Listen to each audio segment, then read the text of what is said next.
E aí, pessoal, Pai seja convosco. Estamos aqui para ler Gênesis 47 e Lucas capítulo 1. Estamos começando mais um livro do Novo Testamento. Bora lá. Jacó se estabelece no Egito. José foi dar as notícias ao faraó. Meu pai e meus irmãos chegaram de Canaã com suas ovelhas, seus bois e tudo que lhe pertence, e estão agora em Gósen. Depois escolheu 5 de seus irmãos e os apresentou ao faraó. Perguntou-lhes faraó: em que vocês trabalham? Eles lhe responderam: teus servos são pastores, como os nossos antepassados. Disseram-lhe ainda: viemos morar aqui por um tempo, porque a fome é rigorosa em Canaã, e os rebanhos dos teus servos não têm pastagem. Agora, porém, permite que teus servos se estabeleçam em Gósen. Então Faraó disse a José: seu pai e seus irmãos vieram a você, e a terra do Egito está à sua disposição. Faça com que seu pai e seus irmãos habitem na melhor parte da terra. Deixem-os morar em Gósen. E se você vê que alguns deles são competentes, ponha-os como responsáveis por meu rebanho. Então José levou seu pai Jacó ao faraó e o apresentou a ele. Depois Jacó abençoou o faraó. E este lhe perguntou: quantos anos o senhor tem? Jacó respondeu ao faraó: são 130 anos da minha peregrinação.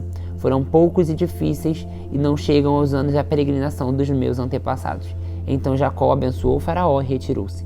José instalou seu pai e seus irmãos e deu-lhes propriedade na melhor parte da terra do Egito, na região de Ramsés, conforme a ordem de faraó. Providenciou também sustento para seu pai, para seus irmãos e para toda a sua família, de acordo com o número de filhos de cada um.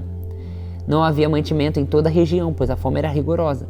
Tanto o Egito como Canaã desfaleciam por causa da sua fome.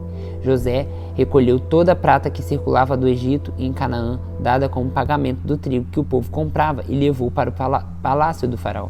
Quando toda a prata do Egito e de Canaã se esgotou, os egípcios foram suplicar a José: dá-nos comida, não nos deixe morrer só por causa da nossa prata que acabou.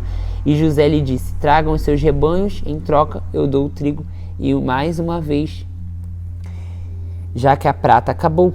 E trouxeram a José os rebanhos, e este lhes deu o trigo em troca de cavalos, ovelhas, bois e jumentos. Durante aquele ano inteiro, ele o sustentou em troca de todos os seus rebanhos. O ano passou, e no ano seguinte voltaram a José, dizendo: não temos como esconder de ti, meu senhor, que uma vez que a nossa prata acabou, os nossos rebanhos lhe pertencem, nada mais nos resta para oferecer, a não ser o nosso próprio corpo e nossas terras.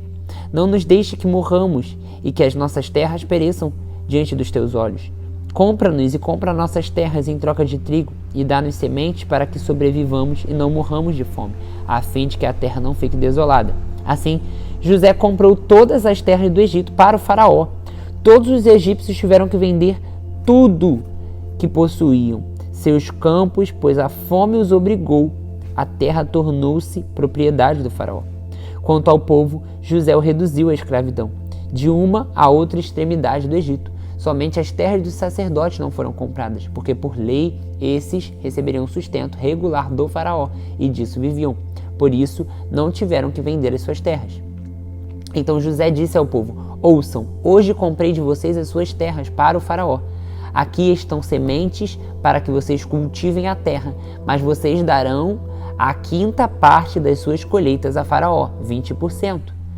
Os outros 4/5 ficarão para vocês, como sementes para os campos e como alimento para vocês, seus filhos e os que vivem em sua casa. Eles disseram: meu senhor, tu nos salvastes a vida. Visto que nos favoreceste, seremos escravos do faraó. Assim, quanto à terra, José estabeleceu o seguinte decreto no Egito, que permanece até hoje: 20% da produção pertence ao faraó. Somente as terras dos sacerdotes não se tornaram propriedade do faraó.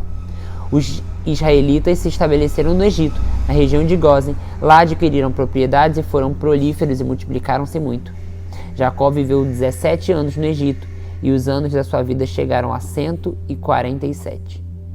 Aproximando-se a hora de sua morte, Israel chamou seu filho e lhe disse: José, se quer agradar-me, põe a mão debaixo da minha coxa e prometa que será bondoso e fiel comigo. Não me sepulte no Egito. Quando eu descansar com os meus pais, leve-me daqui do Egito e sepulte-me junto a eles. José respondeu: farei como o Senhor me pede. Mas Jacó insistiu: jure-me. E José jurou. E Israel curvou-se apoiado em seu bordão. Bom, Agora vamos para Lucas 1, gente. Lucas capítulo 1 é a introdução de um outro evangelho, né, de Jesus, que é muito parecido com Mateus e Marcos. Muitos se dedicaram a elaborar um relato dos fatos que se cumpriram entre nós, conforme nos foram transmitidos por aquele que desde o início foram testemunhas oculares e servos da palavra. Eu mesmo investiguei tudo cuidadosamente, desde o começo decidi escrever-te um relato ordenado, ó excelentíssimo Teófilo, para que tenhas certeza das coisas que foram ensinadas.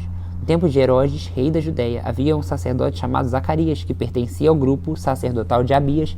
Isabel, sua mulher, também era descendente de Arão. Ambos eram justos aos olhos de Deus, obedecendo de modo irrepreensível a todos os mandamentos e preceitos do Senhor.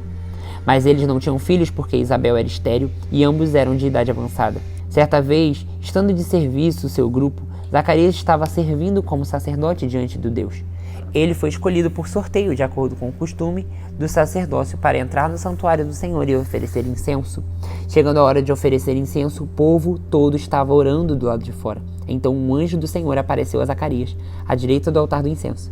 Quando Zacarias o viu, perturbou-se e foi dominado pelo medo. Mas o anjo lhe disse: não tenha medo, Zacarias, sua oração foi ouvida. Isabel, sua mulher, dará à luz a um filho, e você lhe dará o nome de João. Este será motivo de prazer e alegria para você, e muitos se alegrarão por causa do nascimento dele. Pois será grande aos olhos do Senhor. Ele nunca tomará vinho nem bebida fermentada, e será cheio do Espírito Santo desde o seu nascimento. Fará retornar muitos dentre o povo de Israel ao Senhor, o seu Deus. E irá diante do Senhor no espírito e no poder de Elias, para voltar o coração dos pais aos filhos e os desobedientes à sabedoria dos justos, para deixar um povo preparado para o Senhor. Zacarias perguntou ao anjo: como posso ter certeza disso? Sou velho e minha mulher é de idade avançada. O anjo respondeu: sou Gabriel, que está sempre na presença de Deus. Fui enviado para transmitir-te as boas novas. Agora você ficará mudo e não poderá falar até o dia que isso acontecer, porque não acreditou em minhas palavras, que se cumprirão no tempo oportuno. Enquanto isso, o povo esperava por Zacarias. Estranhando sua demora no santuário, quando saiu não conseguia falar nada. O povo percebeu então que ele tivera uma visão no santuário. Zacarias fazia sinais para eles, mas permanecia mudo. Quando se completou um período de serviço, ele voltou para casa. Depois disso, Isabel, sua mulher, engravidou e durante 5 meses não saiu de casa. E ela dizia: isto é obra do Senhor. Agora ele olhou para mim favoravelmente, para desfazer a minha humilhação perante o povo. O nascimento de Jesus é predito. No 6º mês, Deus enviou o anjo Gabriel a Nazaré, cidade da Galileia, a uma virgem prometida em casamento a um homem chamado José, descendente de Davi. O nome da virgem era Maria. O anjo aproximou-se dela e disse: alegre-se, agraciada, o Senhor está com você. Maria ficou perturbada com essas palavras, pensando no que poderia significar essa saudação.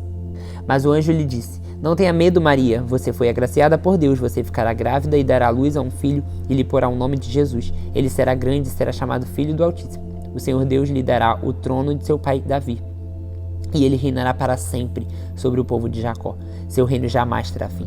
Perguntou Maria ao anjo: como acontecerá isso se sou virgem? O anjo respondeu: o Espírito Santo virá sobre você e o poder do Altíssimo cobrirá com sua sombra. Assim, aquele que há de nascer será chamado Filho Santo de Deus. Também Isabel, sua parenta, terá um filho na velhice. Aquela que diziam ser estéril já está em seu 6º mês de gestação, pois nada é impossível para Deus.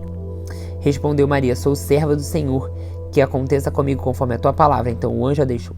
Naqueles dias Maria preparou-se e foi depressa para uma cidade na região montanhosa da Judeia, onde entrou na casa de Zacarias e saudou Isabel. Quando Isabel ouviu a saudação de Maria, o bebê agitou-se em seu ventre, e Isabel ficou cheia do Espírito Santo. Em alta voz exclamou: bendita é você entre as mulheres e bendito o filho que você dará à luz. Mas, porque sou tão agraciada ao ponto de visitar a mãe do meu Senhor, logo que a sua saudação chegou aos meus ouvidos, o bebê que está em meu ventre agitou-se de alegria. Feliz é aquela que creu que se cumprirá aquilo que o Senhor lhe disse. Então disse Maria: minha alma engrandece ao Senhor e o meu espírito se alegra em Deus, meu Salvador, pois atentou para a humildade de sua serva. De agora em diante todas as gerações me chamarão de bem-aventurada, pois o poderoso fez grandes coisas em meu favor. Santo é o seu nome. A sua misericórdia estende-se aos que temem, de geração em geração. Ele realizou poderosos feitos com o seu braço, dispersou os que são tão soberbos no mais íntimo do coração. derrubou governantes dos seus tronos, mas exaltou os humildes. Encheu de coisas boas os famintos, mas despediu de mãos vazias os ricos. Ajudou os servos de Israel, lembrando-se da sua misericórdia, para com Abraão e seus descendentes para sempre, como disseram os nossos antepassados. Maria ficou com Isabel cerca de 3 meses, depois voltou para casa. Ao se completar o tempo de Isabel dar à luz, ela teve um filho. Seus vizinhos e parentes ouviram falar da grande misericórdia que o Senhor lhe tinha demonstrado e se alegraram com ela. No 8º dia foram circuncidar o menino e queriam dar o nome dele do nome do pai, Zacarias, mas a sua mãe tomou a palavra e disse: não, ele será chamado João. Disseram-lhe: você não tem nenhum parente com esse nome. Então fizeram um sinal para o pai do menino para saber como queria que a criança se chamasse. Ele pediu uma tabuinha e, para a admiração de todos, escreveu: o nome dele é João. Imediatamente a sua boca se abriu, sua língua se soltou e ele começou a falar, louvando a Deus. Todos os vizinhos ficaram cheios de temor e por toda a região montanhosa da Judéia se falava sobre essas coisas. Todos os que ouviam falar disso se perguntavam: o que vai ser esse menino? Pois a mão do Senhor estava com ele. Seu pai Zacarias foi cheio do Espírito Santo e profetizou: louvado seja o Senhor, o Deus de Israel, porque visitou e redimiu o seu povo. Ele promoveu poderosa salvação entre nós na linhagem do servo Davi, como falara pelos seus santos profetas na antiguidade, salvando-nos de nossos inimigos e da mão de todos os que nos odeiam, para mostrar sua misericórdia aos nossos antepassados e lembrar da sua santa aliança, o juramento que fez ao nosso pai Abraão, resgatar-nos da mão dos nossos inimigos para servir-nos sem medo, em santidade e justiça diante dele todos os nossos dias. Você, menino, será chamado profeta do Altíssimo, pois irá diante do Senhor para lhe preparar o caminho, para dar ao seu povo o conhecimento da salvação, mediante o perdão dos seus pecados, por causa das ternas misericórdias de nosso Deus, pelas quais do alto nos visitará o sol nascente para brilhar sobre aqueles que estão vivendo nas trevas e na sombra da morte e guiar os nossos pés no caminho da paz. E o menino crescia e se fortalecia em espírito e viveu no deserto até aparecer publicamente a Israel. É isso, gente.